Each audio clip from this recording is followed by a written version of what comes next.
도시 하천 복원이란 건 결국 예산 낭비죠. 시민 참여란 건 홍보용 캠페인일 뿐이에요. 20년 경력의 독일 환경공학자 에바 클라인 박사의 확신이었습니다. 베를린 슈프레강 복원 프로젝트 실패 후 그녀는 더 이상 기적 같은 건 믿지 않았어요. 수백억 유로를 쏟아부었지만 물은 여전히 탁했고 물고기는 돌아오지 않았습니다.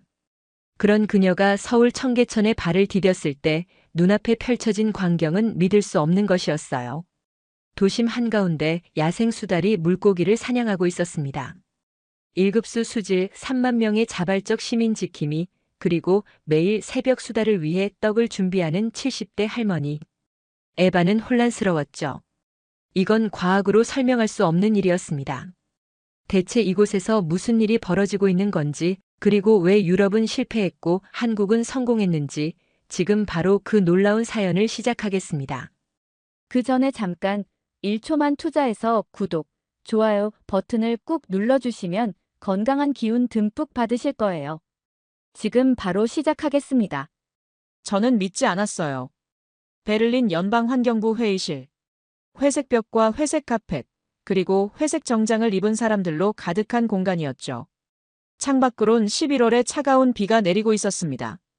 유리창에 빗방울이 흘러내릴 때마다 실내 형광등 불빛이 일그러졌어요. 헤르만 바우어 국장이 테이블 중앙에 사진 한 장을 던졌습니다. 딱 하고 소리가 났죠. 서울 청계천에서 찍었다는 사진이었어요. 수달 한 마리가 바위 위에 앉아 있었습니다. 배경엔 고층 빌딩들이 보였죠. 도심 한가운데서 야생 수달이 산다고 합니다. 에바 박사. 바우어 국장의 목소리는 낮고 차가웠어요. 그는 항상 그랬습니다. 감정 없이 말하고 계산된 미소를 짓죠. 당신이 직접 가서 확인해 주세요. 이게 진짜인지 아니면 정치적 쇼인지. 저는 사진을 집어들었죠. 손가락 끝으로 수달의 윤곽을 따라가 봤어요. 털이 젖어 있었습니다. 물에서 막 나온 모습이었죠. 국장님, 저는 사진을 테이블 위로 밀어냈습니다. 전 이미 알아요. 도시 하천 복원이란 건 결국 예산 낭비죠. 시민 참여란 건 홍보용 캠페인일 뿐이에요. 슈프레강에서 우리가 겪었던 것처럼 말입니다. 바우어 국장의 눈빛이 날카로워졌어요. 에바, 그래서 당신을 보내는 겁니다. 실패를 아는 사람이 성공을 분석해야 하니까요. 한국이 뭘 했는지, 기술적으로 어떤 차이가 있는지 파악하세요. 우리가 놓친 변수를 찾아내야 합니다. 변수라뇨? 그들이 쓴 예산, 공법, 수질 관리 시스템. 그걸 분석해서 우리 것으로 만들어야 해요. 저는 한숨을 삼켰습니다. 20해 동안 저는 유럽 곳곳의 하천 복원 프로젝트에 참여했어요. 베를린 슈프레강 복원. 그 프로젝트의 실무 총괄이었죠. 수백억 유로를 쏟아부었습니다. 최고의 엔지니어를 투입했고 최신 정화 시스템을 설치했죠. 하지만 결과는 처참했어요.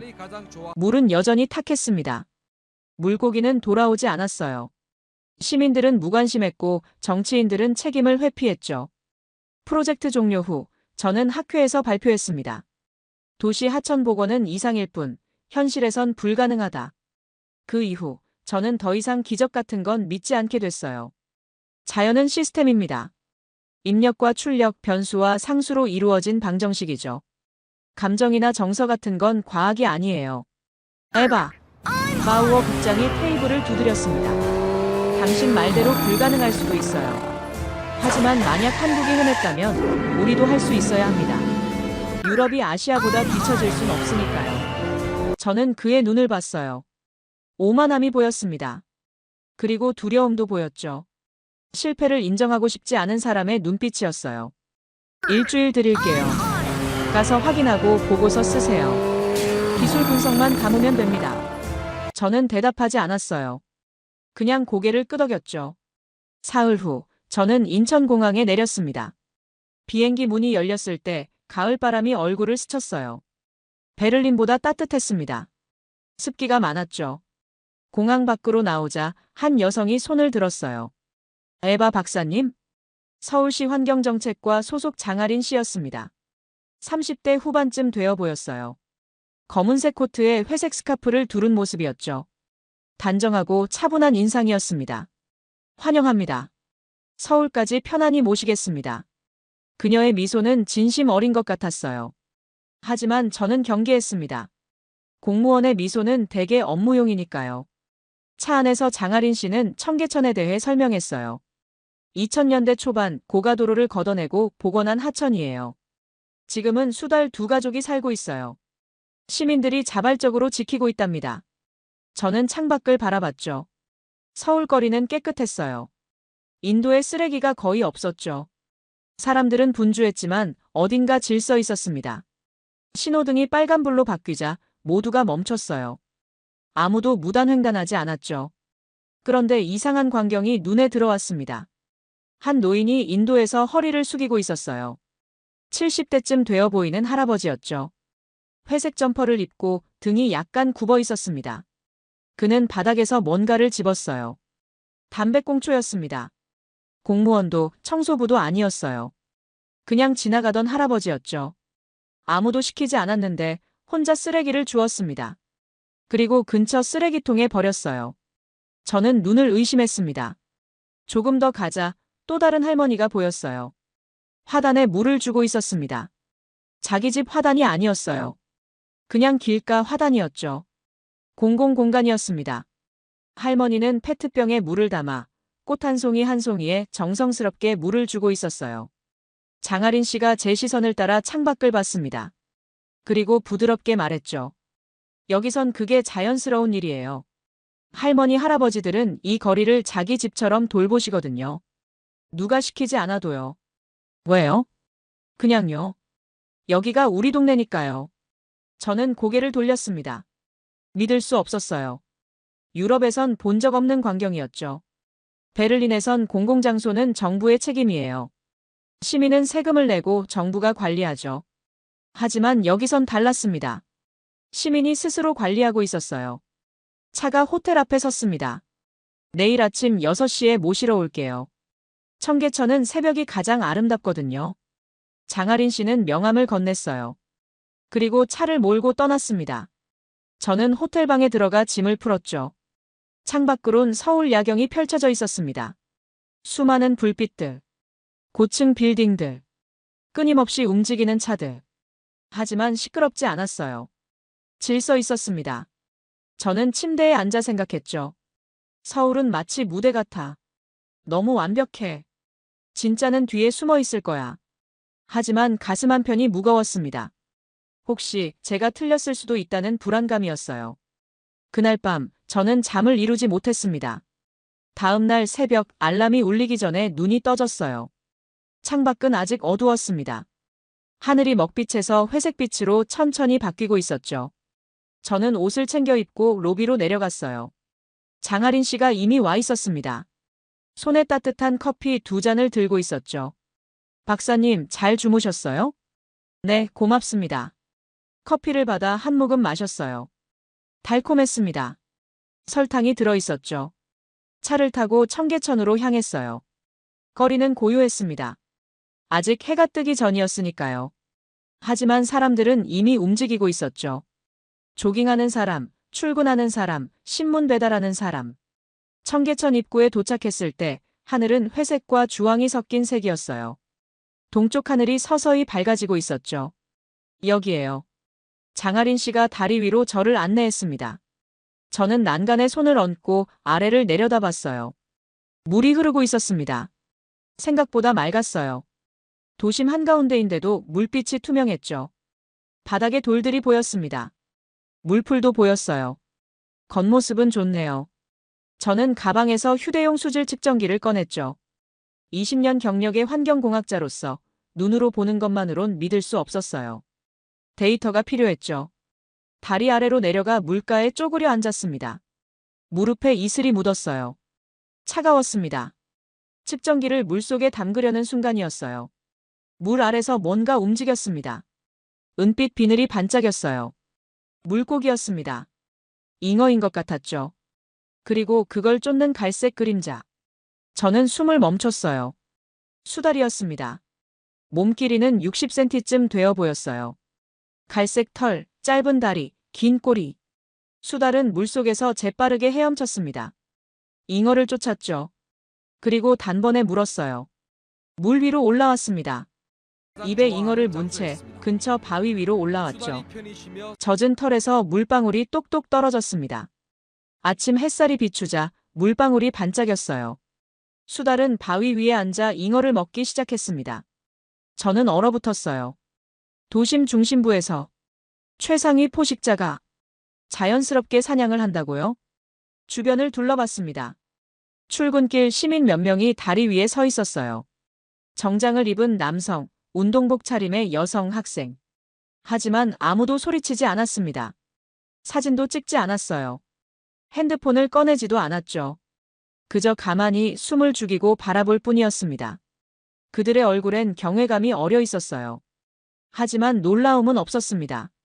마치 이미 알고 있다는 듯이, 이미 여러 번 본 듯이. 장아린 씨가 제 옆에 쪼그려 앉으며 낮게 속삭였어요. 저 수달은 어미예요. 이름은 청이에요. 새끼 2마리가 근처에 있을 거예요. 개와 천이라고 불러요. 청계천에서 따온 거예요. 시민들이 지어준 이름이죠. 다들 알고 있어요. 그래서 조용히 지켜보는 겁니다. 연출이야. 제 목소리는 떨렸어요. 아니면 수다를 미리 풀어놨거나. 장아린 씨는 고개를 저었습니다. 야생이에요, 박사님. 진짜 야생수달이에요. 확신이 흔들리고 있었죠. 저는 다시 측정기를 물에 담갔습니다. 손이 떨렸어요. 디스플레이에 숫자가 떴습니다. 수질 등급 1급수. 용존 산소량 10mg 퍼 리터. 생물학적 산소 요구량 1mg 퍼 리터 미만. 알프스 계곡 수준이었어요. 기계 오류야. 저는 다시 측정했습니다. 같은 결과였어요. 3번째, 4번째 측정. 모두 같았습니다. 손이 떨렸어요. 온몸이 떨렸습니다. 이건 제가 본 도시 중 가장 자연에 가까운 수치였죠. 베를린도, 파리도, 런던도 이런 수질은 없었어요. 어떻게 이게 가능하죠? 장아린 씨는 미소 지었습니다. 기술이 아니에요, 박사님. 사람이에요. 수달은 잉어를 다 먹었어요. 입가를 핥고 다시 물속으로 사라졌습니다. 물결이 일었죠. 그리고 고요해졌습니다. 그 순간 주변 시민들이 조용히 발걸음을 옮겼어요. 누가 지시한 것도 아닌데 모두가 수달을 방해하지 않으려 움직였죠. 발소리를 죽이고 대화를 멈추고 그저 조용히 떠났습니다. 저는 그 광경을 보며 생각했어요.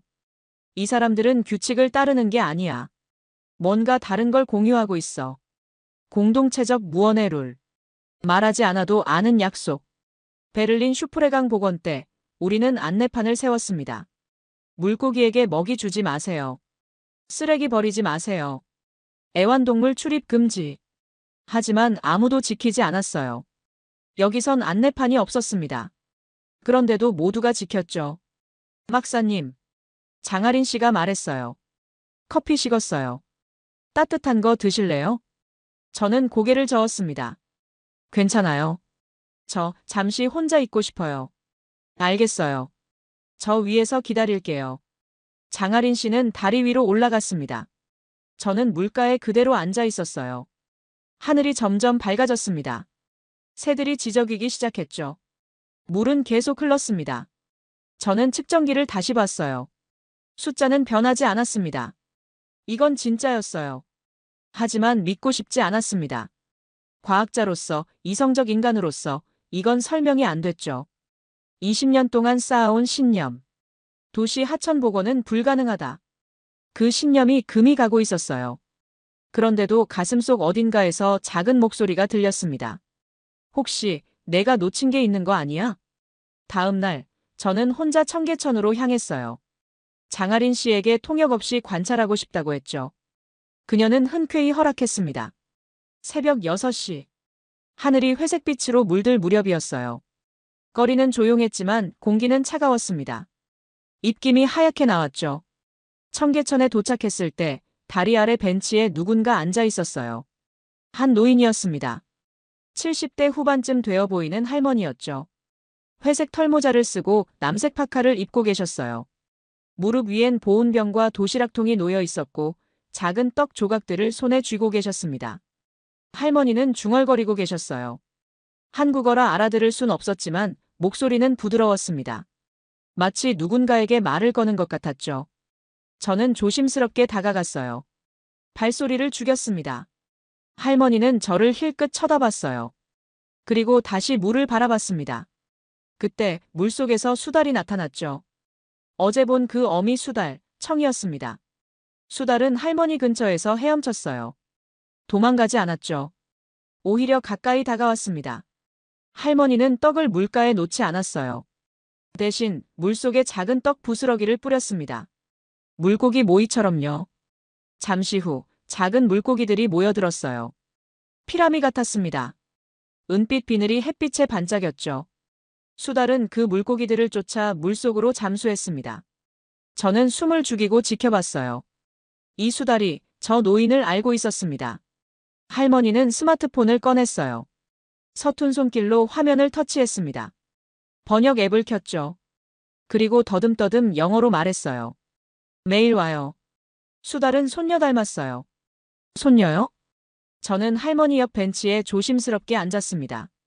캐나다 있어요. 멀어요. 못 봐요. 할머니의 눈가가 축축했어요. 주름진 손으로 눈가를 닦았습니다. 손녀 12살이에요. 5년 못 봤어요. 아빠 따라갔어요. 외국 사람이에요. 할머니는 핸드폰을 꺼내 사진을 보여줬죠.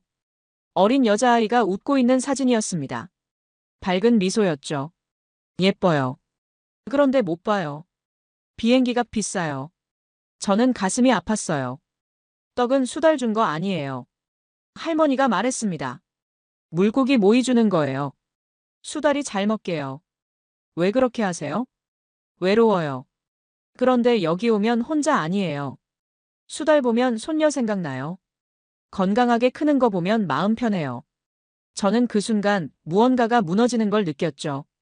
이건 기술이 아니었어요. 공학도 시스템도 아니었습니다. 감정이었어요. 정이었습니다. 할머니는 손녀를 그리워하며 수달에게 그 마음을 나눠주고 있었죠. 수달은 그 마음을 알고 두려워하지 않았습니다. 할머니, 이름이 뭐예요? 윤복희예요. 저는 에바예요. 독일에서 왔어요. 독일? 멀어요. 왜 왔어요? 청계천 보러 왔어요. 수달 보러요. 윤복희 할머니는 웃었습니다. 좋아요. 수달 예뻐요.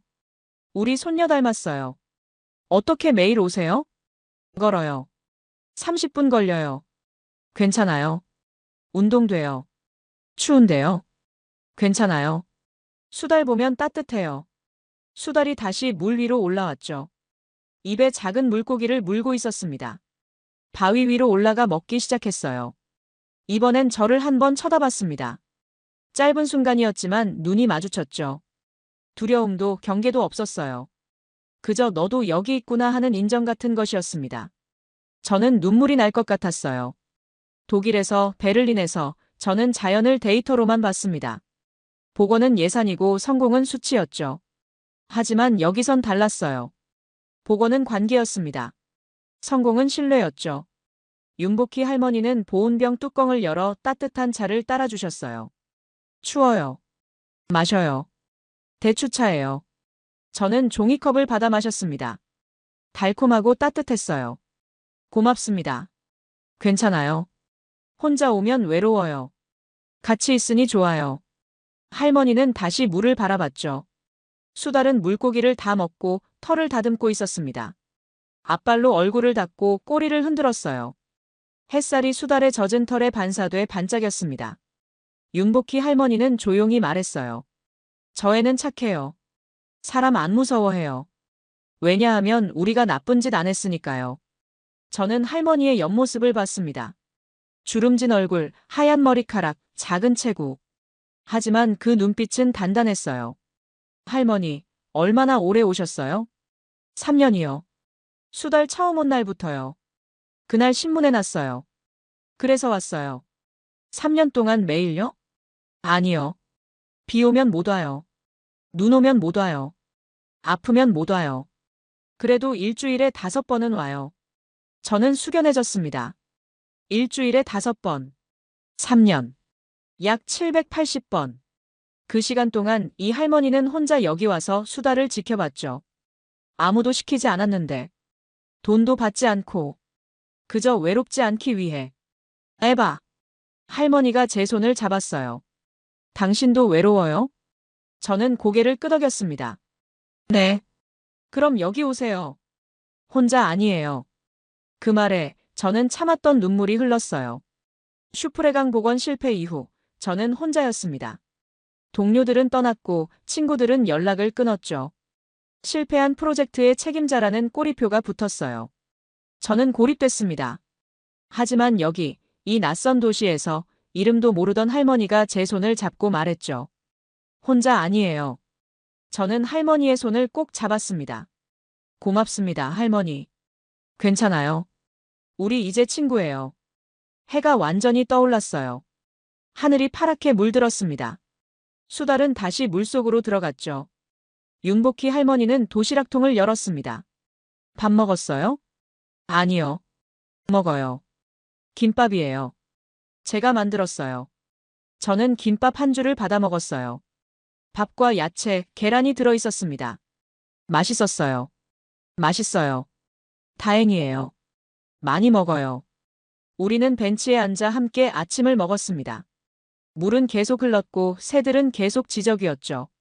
저는 속으로 생각했어요. 내가 뭘 놓쳤던 걸까?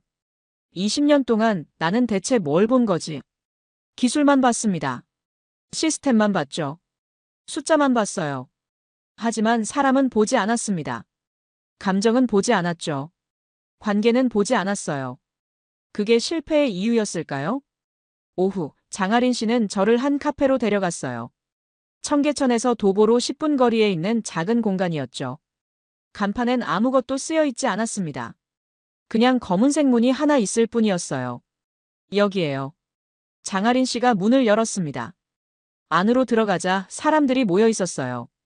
고등학생, 의사, 택시기사, 주부, 직장인. 나이도 직업도 제각각이었죠. 20명쯤 되어 보였습니다. 벽엔 청계천 지도가 붙어 있었고 수달 관찰 기록이 빼곡히 적혀 있었어요. 여러분, 소개합니다. 독일에서 오신 에바 클라인 박사님이세요. 환경공학 전문가세요. 사람들이 박수쳤습니다. 저는 어색하게 고개를 숙였죠. 장아린 씨가 설명했어요. 여기는 청계천 시민지킴이 모임이에요. 공식 단체는 아니지만 자발적으로 모인 사람들입니다.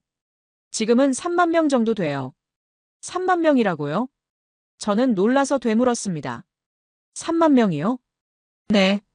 온라인 커뮤니티 회원 기준이에요. 실제로 활동하는 사람은 5천 명 정도고요. 한 고등학생이 손을 들었죠. 안녕하세요. 저는 이지윤이에요. 17살이고 고등학교 2학년이에요. 이지윤 양은 단발머리에 안경을 쓴 학생이었습니다. 교복 위에 파란색 패딩을 입고 있었죠. 저는 수달 관찰 100일째예요. 매일 새벽 6시에 와서 사진 찍고 행동 패턴 기록하고 있어요. 이지윤 양은 두꺼운 노트를 꺼내 보여줬어요. 페이지마다 날짜와 시간, 수달의 행동이 세밀하게 기록되어 있었습니다. 나중에 생물학자가 되고 싶거든요. 그래서 지금부터 준비하는 거예요. 그 옆에 앉은 남성이 말했죠. 저는 윤태준이라고 합니다. 46살 강남에서 내과 의원 운영하고 있어요. 윤태준 씨는 네이비 스웨터에 청바지 차림이었어요. 말끔한 인상이었죠. 저는 매일 출근 전에 수질 측정해요. 환자 진료하듯이요.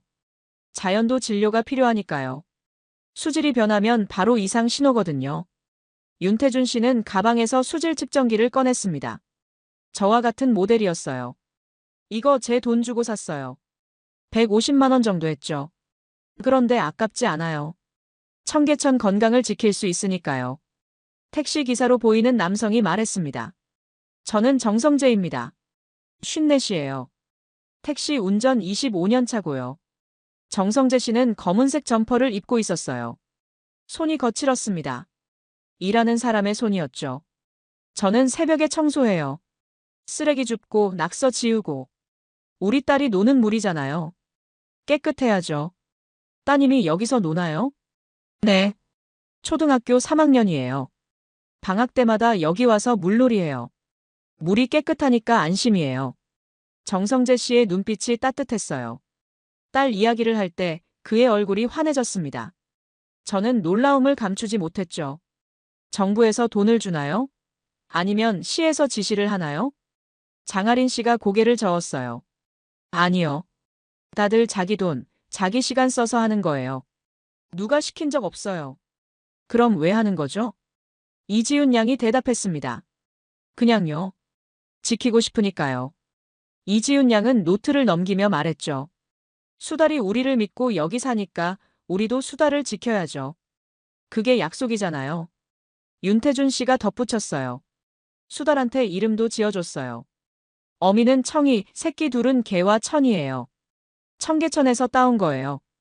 왜 이름을 지어줬어요? 가족이니까요. 이름 없는 가족은 없잖아요. 저는 할 말을 잃었습니다. 이들은 수달을 보호하는 게 아니었어요. 수달과 함께 살고 있었습니다. 정성재 씨가 규칙을 설명했죠. 우리끼리 약속이 있어요. 정성재 씨는 벽에 붙은 종이를 가리켰습니다. 청계천 지킴이 약속이라고 쓰여 있었어요. 첫째, 수달 사진 찍어도 SNS에 올리지 않기. 둘째, 외부인한테 정확한 위치 알려주지 않기. 셋째, 밤에는 불빛 비추지 않기. 넷째, 먹이 절대 주지 않기. 다섯째, 큰 소리 내지 않기. 왜 사진을 올리지 않나요? 이지훈 양이 대답했어요.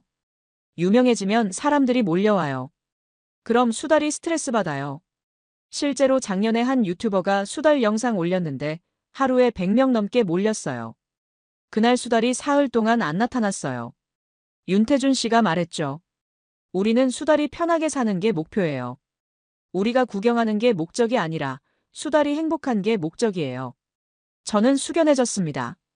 베를린에선 복원 성공을 홍보하려고 온갖 미디어를 동원했어요. 사진 찍고 기사 쓰고 관광객 유치했죠. 하지만 결과는 실패였습니다. 여기선 정반대였어요. 조용히 묵묵히 지킬 뿐이었습니다. 그리고 성공했죠. 장아린 씨가 커피를 따라주며 말했어요.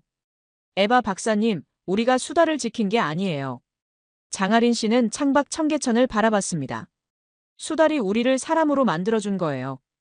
그 말이 가슴에 박혔어요. 사람으로 만들어준 거예요. 무슨 뜻일까요? 이지훈 양이 설명했습니다. 수달이 오기 전엔 청계천 그냥 지나쳤어요. 물 흐르는 곳이었죠. 그런데 수달이 온 뒤론 달라졌어요. 매일 와서 보게 됐어요. 그러다 보니 쓰레기도 보이고 수질도 신경 쓰이고 그래서 청소하게 됐어요. 윤태준 씨가 덧붙였죠. 저도 그래요. 원래 환경엔 관심 없었어요. 그런데 수달 보고 나니까 물이 더러우면 수달이 아프겠다 싶더라고요. 그래서 측정하기 시작했어요. 정성재 씨가 말했어요. 저는 딸 때문이에요. 딸이 수달 보고 싶다고 해서 왔는데 수달 보면서 딸이 행복해 하더라고요. 그래서 이 행복을 지키고 싶었어요. 정성재 씨는 잠시 말을 멈췄습니다. 그리고 천천히 이어갔죠. 딸이 그러더라고요. 아빠, 수달이 여기 사는 건 우리가 착해서래요. 그 말 듣고 울컥했어요. 애가 이렇게 생각하는구나. 그럼 저도 계속 착해야겠다 싶었어요. 저는 그들을 보며 깨달았습니다. 수달은 사람들을 연결했어요. 나이도 직업도 배경도 다른 사람들을 한 가지 목적으로 묶었죠. 수달을 지키자. 아니, 함께 살자. 장아린 씨가 말했어요. 박사님, 여기 오신 분들 모두 저마다 이유가 있어요. 외로움, 그리움, 책임감, 사랑. 수달은 그 모든 걸 받아줬어요. 그리고 우리는 변했습니다. 이지훈 양이 노트를 넘기며 말했죠. 저는 이 기록을 언젠가 제 아이한테 물려주고 싶어요. 그리고 말해주고 싶어요. 엄마가 지킨 청계천이라고. 너도 지켜야 한다고. 윤태준 씨가 웃으며 말했어요. 저는 환자들한테도 말해요. 청계천 가보세요. 수달 보세요. 약보다 나아요. 정성재 씨가 덧붙였습니다. 저는 택시 손님들한테 자랑해요. 우리 청계천에 수달 산다고. 다들 놀라요. 서울 한복판에 수달이라니. 그럼 저 뿌듯해요. 저는 그 순간 눈시울이 뜨거워졌어요. 이들의 이야기엔 진심이 담겨 있었습니다. 꾸밈도 과장도 없었어요. 그냥 일상이었습니다. 당연한 삶이었죠. 그날 밤 저는 호텔방에서 보고서를 쓰려 했어요. 노트북을 켰습니다. 커서가 깜빡였죠. 하지만 한 글자도 쓸 수 없었습니다. 뭐라고 써야 할까요? 기술 분석? 시스템 평가? 아니었어요. 여기서 일어난 일은 공학으로 설명할 수 없었습니다. 저는 노트북을 덮었죠. 창밖을 바라봤습니다. 서울 야경이 반짝이고 있었어요. 그 불빛 아래 청계천이 흐르고 있었습니다. 그리고 그 물속에 수달이 자고 있을 거예요. 저는 생각했습니다. 나는 무엇을 배워야 하지? 사흘째 되던 날 밤 헤르만 바우어 국장에게 전화가 왔어요. 핸드폰이 울렸을 때 저는 침대에 누워 천장을 바라보고 있었습니다. 화면에 헤르만 바우어라는 이름이 떴죠. 저는 한숨을 쉬고 전화를 받았습니다. 에바, 결과는 어때? 바우어 국장의 목소리는 차갑고 날카로웠어요. 안녕하세요, 국장님. 안녕은 나중에 하고. 데이터는 확보했나? 조작 가능성은? 저는 잠시 침묵했습니다. 국장님, 데이터는 완벽해요. 완벽하다니? 수질은 1급수고 생태계는 안정적이에요. 야생수달 2가족이 실제로 살고 있습니다. 제가 직접 봤어요. 그럼 기술적 비결이 뭔가? 바우어 국장의 목소리에 흥분이 섞였죠. 하수 처리 시스템, 수질 정화 장치. 뭘 썼지? 그것도 있긴 한데요. 저는 말을 이었습니다. 그게 핵심은 아니에요. 뭐가 핵심이지? 시민입니다, 국장님. 전화 너머로 침묵이 흘렀어요. 그리고 코웃음 소리가 들렸습니다. 시민? 에바, 자네 감상적이 된 거 아닌가? 아니에요. 사실입니다. 에바. 바우어 국장의 목소리가 낮아졌어요. 시민 감성 따위는 학문이 아니야. 우리가 필요한 건 복제 가능한 기술이지 감정놀이가 아니라고. 하지만 국장님, 여기선 3만 명이 자발적으로. 3만 명이라고? 바우어 국장이 끼어들었습니다. 에바, 그게 가능하다고 생각하나? 조직된 운동일 거야. 정부 주도로. 아니면 NGO 배후에 있겠지. 아니에요. 제가 직접 만나봤어요. 저는 목소리를 높였습니다. 고등학생부터 의사, 택시 기사까지. 다들 자비로 자기 시간 써서 움직이고 있어요. 누가 시킨 게 아니에요. 믿을 수 없군. 바우어 국장은 한숨을 쉬었죠. 에바, 자네 원래 그렇게 순진한 사람 아니었잖나. 슈프레강 실패 후엔 더 냉정해졌고. 자네가 말했잖아. 도시 하천 복원은 이상일 뿐이라고. 저는 입술을 깨물었어요. 맞습니다. 저는 그렇게 말했어요. 학회에서 동료들 앞에서. 도시 하천 복원은 불가능하다. 그게 제 신념이었죠. 국장님. 저는 천천히 말했습니다. 혹시 우리가 놓친 게 있는 거 아닐까요? 뭘? 기술만으로는 안 되는 게 있는 거 아닐까요? 사람의 마음, 관계, 공동체. 그런 게 필요한 거 아닐까요? 에바. 바우어 국장의 목소리가 차갑게 식었어요. 정신 차려. 우리는 과학자야. 감정은 변수로 통제할 수 없어. 데이터만이 진실이고 기술만이 해답이야. 하지만 일주일 안에 보고서 제출해. 기술적 분석만 담아. 하수 처리 용량, 수질 정화 시스템, 생태 복원 공법. 그것만 써. 시민 감성 같은 건 빼고. 국장님, 그건. 에바. 바우어 국장이 끊어 말했습니다. 자네가 복귀하고 싶으면 내 말대로 해. 슈프레강 프로젝트 재개할 거야. 자네한테 다시 기회 줄 수도 있어. 단, 쓸모있는 보고서를 가져와야 해. 전화가 끊겼어요. 저는 핸드폰을 내려놓고 창밖을 바라봤습니다. 서울 야경이 펼쳐져 있었어요. 수많은 불빛들이 반짝이고 있었죠. 그 불빛 아래 청계천이 흐르고 있었습니다. 그리고 그 물속에 수달이 살고 있었어요.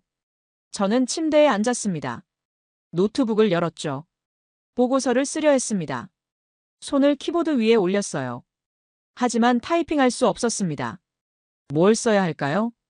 바우어 국장이 원하는 대로 기술만 쓸까요? 아니면 제가 본 진실을, 사람들을 쓸까요? 커피가 식었습니다. 창밖에서 차 소리가 들렸어요. 시계는 자정을 가리켰습니다. 저는 생각했죠. 나는 무엇을 믿어야 하지? 20년간 쌓아온 신념인가? 아니면 사흘간 본 기적인가? 하지만 그건 기적이 아니었어요. 기적이 아니라 사람이었습니다. 저는 키보드에 손을 올렸습니다. 그리고 천천히 타이핑하기 시작했죠. 바우어 국장이 원하는 내용이 아니었어요. 하지만 제가 써야 하는 내용이었습니다. 저는 결심했어요. 새벽 3시부터 청계천을 관찰하기로 했죠. 시민들이 정말 자발적으로 움직이는지 제 눈으로 직접 확인하고 싶었습니다. 알람을 맞춰놓고 잤어요. 새벽 2시 45분 알람이 울렸습니다. 저는 일어나 옷을 입었죠. 호텔 밖은 고요했습니다. 택시를 잡아 타고 청계천으로 향했어요. 새벽 3시 거리는 텅 비어 있었습니다. 가로등만 외롭게 빛나고 있었죠. 하지만 청계천 주변엔 사람들이 있었어요. 정성재 기사님이었습니다. 택시를 세워두고 손에 집게와 쓰레기 봉투를 들고 계셨죠. 형광조끼를 입고 있었어요. 박사님, 이 시간에 왜 나오셨어요? 정성재 기사님이 놀라며 물었습니다. 관찰하려고요. 기사님은요? 저요? 청소해요. 매일 새벽마다요. 왜요? 딸이 여기서 놀거든요. 깨끗해야죠. 정성재 기사님은 천천히 걸으며 쓰레기를 주웠어요. 담배꽁초, 비닐봉지, 음료수병. 하나하나 집어봉투에 넣었습니다. 손길이 익숙했어요. 매일 하는 일이라는 게 느껴졌죠. 아무도 안 보는데도 하시네요. 누가 보든 말든 해야 할 일은 해야죠. 정성재 기사님은 허리를 숙여 낙엽 사이에 숨은 쓰레기까지 집었어요. 택시 일은 안 하세요? 새벽 4시부터 할 거예요. 지금은 청소 시간이에요. 매일요? 네. 월요일부터 금요일까지요. 주말엔 딸이랑 같이 와요. 저는 그를 따라 걸으며 물었습니다. 힘들지 않으세요? 힘들죠. 정성재 기사님은 잠시 멈춰 섰어요. 그런데 딸 생각하면 안 힘들어요. 딸이 수달 보면서 웃거든요. 그 웃음 보면 다 잊혀요. 그리고 생각해요. 내가 지금 하는 일이 딸한테 보여주는 거라고. 아빠는 이렇게 사는 거라고. 4시쯤 윤태준 의사님이 나타났어요. 출근 전이라고 했습니다. 손에 수질 측정기와 노트를 들고 계셨죠. 깔끔하게 차려입은 모습이었어요. 매일 측정해요. 수치가 변하면 바로 시청에 알려요. 의사 선생님이 왜 이런 일을요? 환자 보듯이요. 윤태준 의사님은 물가에 쪼그려 앉아 측정기를 담갔습니다. 물도 아프면 치료해야죠. 그리고 이게 제 환자들한테도 도움이 돼요. 맑은 공기, 깨끗한 물. 그게 최고의 예방의학이거든요. 디스플레이를 확인했어요. 노트에 숫자를 적었습니다. 오늘도 정상이네요. 다행이에요. 매일 기록하세요? 네. 3년째예요. 수달이 온 날부터요. 이 노트가 15번째예요. 윤태준 의사님은 가방에서 그래프를 꺼내 보여줬죠. 보세요. 3년간 수질 변화예요. 거의 일정하죠? 이게 생태계가 안정됐다는 증거예요. 의학적으로도 이건 건강한 신호입니다. 저는 그래프를 봤어요. 선이 거의 평행했습니다. 놀라운 안정성이었죠. 5시쯤 이지훈 양이 왔어요. 학교 가기 전이라고 했습니다. 노트와 카메라를 들고 있었죠. 숨이 약간 차 있었어요. 달려온 것 같았습니다. 103일째예요. 수달 관찰 기록이요. 추운데 왜 매일 와요? 기록해야 해요. 이지훈 양은 카메라를 설치했어요. 삼각대에 올려놓고 각도를 조절했습니다. 나중에 이 자료가 연구에 쓰일 수도 있잖아요. 그리고 저 수달 보면 행복해요. 아침에 이렇게 시작하면 하루가 달라요. 학교 가기 전에 행복한 걸 보고 가는 거예요. 사진은 안 올리는 거 아니었어요? 네. 안 올려요. 그런데 기록은 해야죠. 나중을 위해서요. 이지훈 양은 노트를 펼쳤어요. 오늘 날씨, 기온, 수달 출현 시간, 행동 패턴. 다 적어요. 100일 넘게 적다 보니까 패턴이 보여요. 수달도 습관이 있거든요. 저는 그들을 보며 깨달았습니다. 이들은 의무감으로 움직이는 게 아니었어요. 사명감도 아니었습니다. 그냥 당연한 일을 하고 있었어요. 마치 밥 먹고 숨 쉬듯이요. 6시쯤 하늘이 밝아지기 시작했습니다. 회색 하늘이 천천히 주황빛으로 물들었어요. 그때 수달이 나타났습니다. 어미청이와 새끼개, 천이었죠. 3마리가 물속에서 헤엄치고 있었어요. 장난치듯 서로 쫓고 물고기를 잡았습니다. 천이가 물 위로 뛰어올랐어요. 물보라가 일었습니다. 개가 뒤따라 뛰어올랐죠. 어미청이는 바위 위에 앉아 새끼들을 지켜봤어요. 이지훈 양이 속삭였습니다. 천이가 제일 활발해요. 항상 먼저 물속으로 뛰어들어요. 개는 좀 더 신중하고요. 어미를 닮았나 봐요. 윤태준 의사님이 말했죠. 수질이 좋으니까 물고기가 많아요. 먹이가 풍부한 거죠. 수달 가족이 건강하게 자랄 수 있어요. 생태계가 순환하고 있다는 증거예요. 정성재 기사님이 웃었습니다. 우리 딸도 저렇게 뛰어놀아요. 물이 깨끗하니까 안심이에요. 그리고 딸한테 말해줘요. 아빠가 이 물 지킨다고. 너도 나중에 지켜야 한다고. 저는 그 순간 눈물이 날 것 같았어요. 이들은 수달을 관찰하는 게 아니었습니다. 수달과 함께 살고 있었어요. 그리고 그 삶이 너무나 자연스러웠습니다. 해가 완전히 떠올랐어요. 금빛 햇살이 물 위에 반사됐습니다.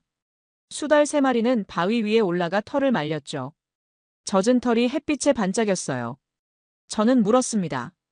이 일을 언제까지 하실 건가요? 정성재 기사님이 대답했어요. 언제까지긴요? 평생이죠. 그리고 딸한테 물려줄 거예요. 이지훈 양이 덧붙였습니다. 저는 나중에 제 아이한테도 물려주고 싶어요. 이 청계천을요. 그리고 수달도요. 그게 제 꿈이에요. 윤태준 의사님이 말했죠. 우리가 지킨 게 아니에요. 수달이 우리를 변화시킨 거예요. 더 나은 사람으로요. 저는 이 일하면서 더 좋은 의사가 됐어요. 환자를 보는 눈이 달라졌거든요. 저는 그 말을 가슴에 새겼습니다. 더 나은 사람으로. 수달이 사람을 변화시켰어요. 이기적이던 사람을 이타적으로. 무관심하던 사람을 책임감 있게. 혼자였던 사람을 공동체로. 그게 바로 복원이었습니다. 생태계만 복원하는 게 아니라 사람도 함께 복원하는 것. 저는 일어났어요. 고맙습니다. 여러분. 정성재 기사님이 물었습니다. 뭐가요? 가르쳐 주셔서요. 제가 잊고 있던 걸요. 뭘 잊고 계셨는데요? 사람이요. 저는 미소 지었어요. 저는 20년 동안 기술만 봤어요. 하지만 여러분은 사람을 봤어요. 관계를 봤죠. 그게 답이었네요. 이지훈 양이 말했습니다. 박사님도 이제 우리 친구예요. 같이 지켜요, 청계천. 그리고 세계의 모든 강을요. 저는 고개를 끄덕였어요. 네. 같이 지킬게요. 일주일 후, 저는 보고서를 제출했어요. 하지만 바우어 국장이 원하는 내용은 아니었습니다. 기술 분석 대신 저는 사람을 썼어요. 시스템 평가 대신 관계를 썼습니다. 데이터 대신 감정을 썼죠. 보고서 제목은 이랬습니다. 청계천 복원의 성공 요인 기술이 아닌 시민의 마음. 서론에 이렇게 썼어요. 청계천 복원은 공학의 승리가 아니다. 시민의 승리다. 3만 명의 자발적 참여, 그들의 정성과 헌신이 생태계를 살렸다. 이는 복제 불가능하지만 배울 수는 있다. 우리가 배워야 할 건 공법이 아니라 문화다. 보고서를 이메일로 보냈습니다. 10분 후 바우어 국장에게 전화가 왔어요. 이게 보고서야? 감상문이지. 바우어 국장의 목소리는 분노로 떨렸습니다. 에바, 자네 정신이 나갔나? 이런 걸 원한 게 아니야. 하지만 국장님, 이게 진실이에요. 진실? 과학의 진실은 데이터뿐이야. 감정 따윈 변수로 측정할 수 없어. 국장님, 저는 침착하게 말했어요. 슈프레강이 실패한 이유를 아십니까? 뭐? 우리는 시민을 배제했어요. 전문가만 투입하고 예산만 쏟아부었죠. 하지만 아무도 그 강을 사랑하지 않았어요. 관료들의 프로젝트였을 뿐이에요. 사랑? 바우어 국장이 비웃었습니다. 에바, 자네 지금 과학자 맞나? 사랑으로 하천을 복원한다고. 맞습니다. 저는 목소리를 높였어요. 그래서 더 확신해요. 과학만으론 자연을 살릴 수 없다는 걸요. 사람이 필요해요. 관계가 필요하죠. 정이 필요합니다. 에바, 자네 해고야. 당장 짐 싸. 괜찮아요, 국장님. 저는 천천히 말했어요. 저 이미 사표 썼어요. 어제 제출했습니다. 저는 전화를 끊었습니다. 손이 떨렸어요. 하지만 후회는 없었습니다. 저는 그 보고서를 유럽환경학회에 제출했어요. 독일 주요 언론사에도 보냈죠. 이틀 후 반응이 왔습니다. 독일 최대 일간지 디차이트가 일면에 실었어요. 기술 아닌 시민의 마음이 생태계를 살렸다. 서울 청계천, 유럽이 배워야 할 기적. 프랑스 르몽드도 보도했습니다. 독일 환경공학자, 한국에서 답을 찾다. 공학자가 고백하다. 우리는 사람을 잊었다. 영국 BBC에서 인터뷰 요청이 왔어요. 일주일 만에 유럽 전역에 알려졌습니다. 베를린 시장이 저에게 연락했죠. 에바 박사, 우리도 해볼 수 있을까요? 슈프레강이에요. 할 수 있습니다. 하지만 방법을 바꿔야 해요. 어떻게요? 시민에게 돌려줘야 해요. 강을요. 정부가 관리하는 게 아니라 시민이 지키게 해야 합니다. 그들의 강으로 만들어야 해요. 어떻게 시작하죠? 서울 시민들을 초대하세요. 그들이 가르쳐 줄 거예요. 말이 아니라 삶으로요. 한 달 후 베를린과 서울 생태 교류 프로그램이 시작됐어요. 윤복희 여사, 이지윤 양, 장아린 씨가 베를린에 왔습니다. 인천공항에서 배웅했어요. 윤복희 여사는 제 손을 잡았습니다. 에바, 긴장돼요. 비행기 처음이에요. 괜찮아요, 할머니. 제가 다 준비해놨어요. 할머니 좋아하실 분들도 많이 기다리고 계세요. 고마워요. 독일도 수달 오면 좋겠어요. 이지윤 양은 흥분한 얼굴이었어요. 박사님, 베를린 대학 가볼 수 있어요? 생물학과요. 거기 도서관도 보고 싶어요. 물론이죠. 제가 직접 안내할게요. 교수님들도 소개시켜 드릴게요. 장아린 씨는 차분했습니다. 에바 박사님, 준비 많이 하셨죠? 네. 시민 100명이 기다리고 있어요. 다들 청계천 이야기 듣고 싶어 해요. 베를린 공항에서 그들을 맞았을 때 저는 울컥했어요. 윤복희 여사는 공항을 나서며 말했습니다. 춥네요. 서울보다 추워요. 네, 베를린은 더 춥죠. 하지만 사람들 마음은 따뜻할 거예요. 다들 할머니 만나고 싶어 하세요. 슈프레강 복원 현장에 그들을 데려갔어요. 탁한 물, 쓰레기, 무관심. 서울과는 정반대였습니다. 이지윤 양이 말했어요. 여기도 원래 이랬어요. 청계천도요. 3년 전엔 이것보다 더 안 좋았어요. 하지만 변했어요. 어떻게요? 베를린 시민 한 명이 물었습니다. 시작은 한 사람이에요. 이지윤 양은 윤복희 여사를 가리켰어요. 할머니 같은 분이요. 매일 오셔서 지키는 거예요. 그럼 다른 사람들도 따라와요. 처음엔 혼자였어요. 그런데 한 달 지나니까 5명, 석 달 지나니까 20명. 그렇게 늘어난 거예요. 윤복희 여사는 강가에 앉았어요. 물을 바라봤습니다. 여기도 곧 수달 올 거예요. 언제요? 독일 할머니 한 분이 물었습니다. 모르죠. 하지만 우리가 기다리면 와요. 자연은 우리 마음을 알아요. 장아린 씨가 설명했어요. 중요한 건 기술이 아니에요. 마음이에요. 이 강을 사랑하는 마음이요. 그 마음이 모이면 강이 살아나요. 그날 우리는 슈프레강 주변을 청소했습니다. 처음엔 4명뿐이었어요. 저, 윤복희 여사, 이지윤 양, 장아린 씨. 하지만 다음 날 6명이 왔습니다. 그 다음 날 12명. 일주일 후 50명. 독일 시민들이 움직이기 시작했어요. 한 달 후 베를린 시민 1,500명이 슈프레강 지킴이가 됐습니다.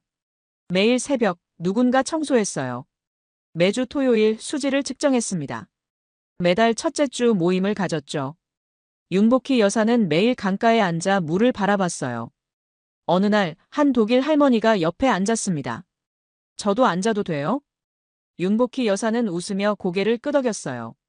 둘은 말이 통하지 않았지만 함께 앉아 있었습니다. 그리고 이틀 후 슈프레강에 야생 비버가 나타났어요. 40년 만에 처음이었습니다. 독일 할머니가 울었어요.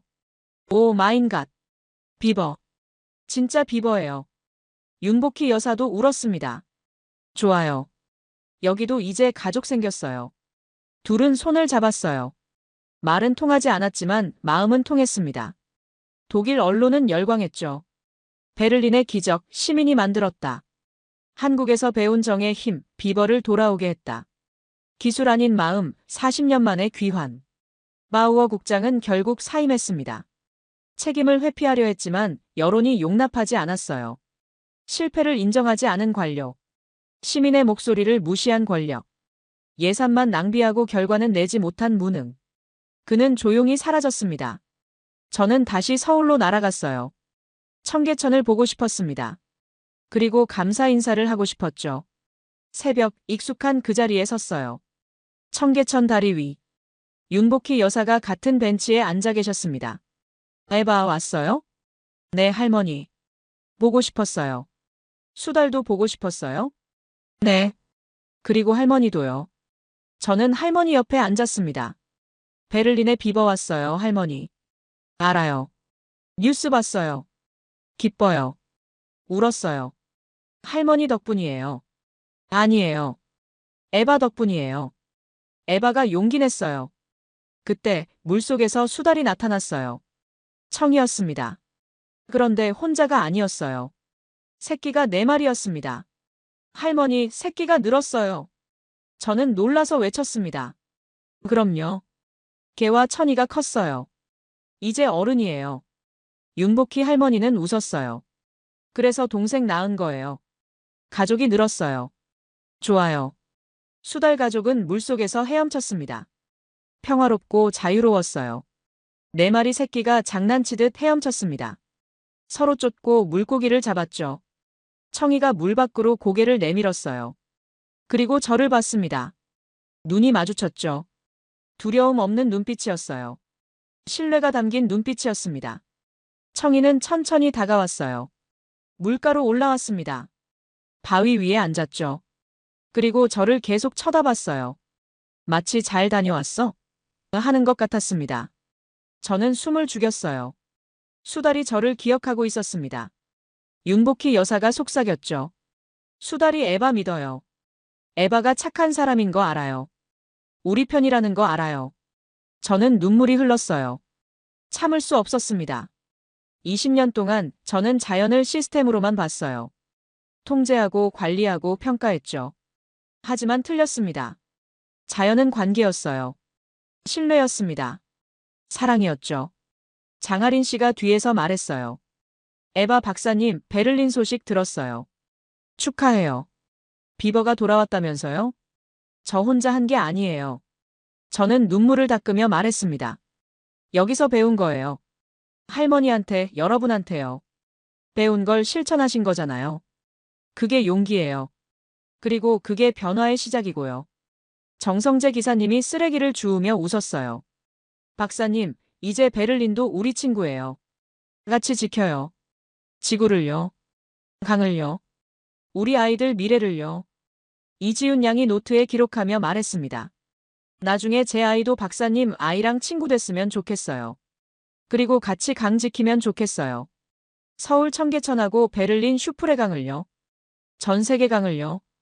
윤태준 의사님이 수질 측정기를 보며 말했죠. 오늘도 완벽해요. 청계천은 건강해요. 그리고 베를린도 곧 건강해질 거예요. 시민이 지키면 강은 살아나요. 저는 그들을 보며 깨달았습니다. 제가 목격한 건 기적이 아니었어요. 사람이었습니다. 수달을 지킨 건 기술이 아니었어요. 마음이었습니다. 해가 떠올랐어요. 청계천 물빛이 금빛으로 반짝였습니다. 수달 가족은 바위 위에서 햇볕을 쬐고 있었어요. 6마리 모두 평화로웠습니다. 저는 윤복희 여사 옆에 앉았어요. 그리고 조용히 말했습니다. 할머니, 저도 매일 올게요. 베를린 슈프레강이에요. 그래요. 에바도 이제 지킴이에요. 네. 저도 이제 알아요. 지킨다는 게 뭔지요. 윤복희 여사는 제 손을 꼭 잡았어요. 에바, 고마워요. 우리 이야기 세상에 알려줘서요. 아니에요, 할머니. 제가 고마워요. 제 인생을 바꿔주셔서요. 다시 사람으로 만들어주셔서요. 수달청이가 물속으로 다시 들어갔어요. 새끼들이 뒤따랐습니다. 물결이 일었죠. 그리고 다시 고요해졌습니다. 저는 그 모습을 보며 생각했어요. 기적은 끝나지 않았습니다. 이제 막 시작됐죠. 베를린에서도, 파리에서도, 런던에서도 세계 곳곳에서 사람들이 움직이기 시작했어요. 청계천이 보여준 것. 그건 기술이 아니었습니다. 사람의 힘이었어요. 관계의 힘이었습니다. 정의 힘이었죠. 저는 일어나 청계천을 천천히 걸었어요. 출근길 시민들이 지나갔습니다. 누구도 서두르지 않았어요. 수다를 방해하지 않으려 발소리를 죽였습니다. 그 고요함 속에서 저는 들었어요. 물소리, 새소리, 그리고 사람들의 숨소리. 모두가 하나로 어우러지는 소리였습니다. 저는 속으로 다짐했어요. 나는 이제 안다. 복원이란 건 자연만 살리는 게 아니라 사람도 함께 살리는 거라는 걸. 저는 베를린으로 돌아갈 겁니다. 그리고 슈프레강을 지킬 거예요. 윤복희 할머니처럼, 정성재 기사님처럼, 이지윤 양처럼, 윤태준 의사님처럼. 평생. 왜냐하면 이제 저도 알게 됐으니까요. 지킨다는 건 사랑하는 거라는 걸. 그리고 사랑은 기적을 만든다는 걸.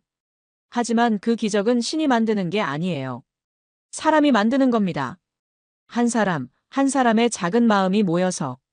매일, 매일의 작은 행동이 쌓여서. 그렇게 세상은 변합니다. 저는 다시 벤치로 돌아왔어요. 윤복희 할머니가 대추차를 따라주셨습니다. 마셔요. 따뜻해요. 고맙습니다, 할머니. 우리는 함께 앉아 차를 마셨어요. 물은 계속 흘렀고 수달은 계속 헤엄쳤습니다. 그리고 우리는 계속 지킬 거예요. 이 아름다운 세상을. 우리 아이들에게 물려줄 세상을.